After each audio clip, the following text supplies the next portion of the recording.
అందరికీ నమస్కారం. నమస్కారమే కదండి మన సాంప్రదాయపు సంస్కారం.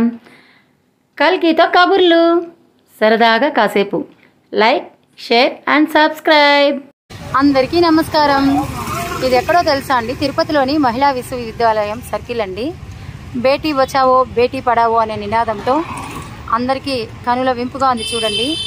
మహిళా విశ్వవిద్యాలయం ముందు మహిళలు చదువుకుంటే ఇల్లు తీర్చిదిద్దడమే కాకుండా సమాజానికి, ప్రపంచానికి ఎన్ని విధాలుగా ఉపయోగపడతారు అనేది బొమ్మల రూపంలో ఇక్కడ చిత్రీకరించడం జరిగింది. చూడండి, పోలీస్, ఈ బొమ్మ పోలీసు, మహిళా పోలీస్ని సూచిస్తోంది. రెండవది వైద్యురాలండి. వైద్యం చదివిన అమ్మాయి సమాజానికి ఉపయోగపడుతుంది డాక్టర్గా. చూడండి, ఈ బొమ్మను చూడండి, ఉపాధ్యాయురాలు. ఎన్ని వృత్తుల్లో ఉన్నా, ఎంత నిష్ణాతులైనా ఉపాధ్యాయురాలు ముఖ్యమండి. ఏ విద్యను అభ్యసించాలన్నా మొదటగా ఉపాధ్యాయురాలు ముఖ్యం కదా. ఉపాధ్యాయురాలు బొమ్మ ఎంత చక్కగా ఉందో చూడండి. నాలుగవ మహిళ స్కాలర్, పట్టభద్రురాలండి. ఉన్నత విద్యలు చదివి పట్టభద్రురాలైన మహిళ. ఈ బొమ్మ చూసారా, సైంటిస్ట్ అండి. సైంటిస్ట్గా ఈ అమ్మాయి సమాజానికి సేవలు అందిస్తోంది.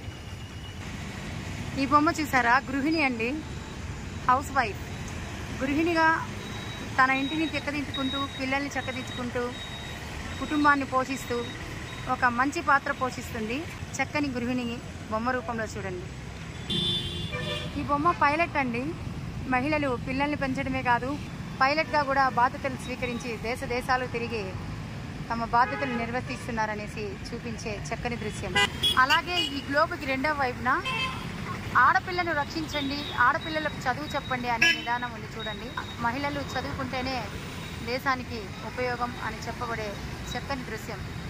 ఆడపిల్లను రక్షించండి, ఆడపిల్లకు చదువు చెప్పండి అనే నినాదం చక్కగా దృశ్య రూపంలో చూపిస్తున్నారు కదా. ఎంత బాగుందో కదండి. మహిళా విశ్వవిద్యాలయం ముందు ఉన్న సర్కిల్లో ఉన్న బొమ్మలు తిరుపతి నగరపాలక సంస్థ వారు వినూత్నంగా ఏర్పాటు చేశారు. కల్కితో కబుర్లు ఛానల్ ద్వారా మీకు పెట్టే వీడియోస్ ఎలా ఉన్నాయో చెప్పండి. అలాగే నేను మీకు దృశ్య రూపకంలో చూపించే వీడియోస్ మీకు నచ్చినట్లయితే కనుక సబ్స్క్రైబ్ చేసుకోండి మరియు షేర్ చేయండి.